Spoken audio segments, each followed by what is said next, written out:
ibalik nila yung pondo niyan, ipagawa uli. Ang kakapal ng mukha nila, sa sarap na buhay nila, 2 beses na akong inaatake dahil dyan sa banga na yan. So baka sa pangatlo, patay na ako. Hindi ko naabutan, makita na gumanda yan daan na yan, yung ilog na yan. Dahil sa kakakurakot nila. Sobra sila, ganun pala sila katindi. Ganun sila kagrabe na mangurakot.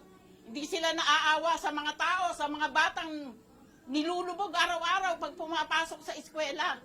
Hindi sila naaawa hanggang liig.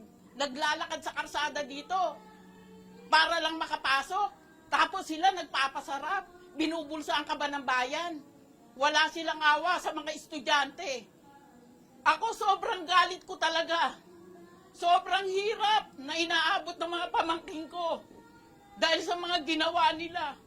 Tuwing ika-4 na taon dati, ngayon araw-araw na ginawa ng Diyos. Ba't hindi ka maiiyak? Pagising mo, lubog sa tubig. Yung tsahin ko nga dito, bulag na. Araw-araw nakababad sa tubig. Dati hindi siya inaabot. Ngayon, higaan na lang niya. Ang nakalitaw, tinaas pa na ganyang kataas.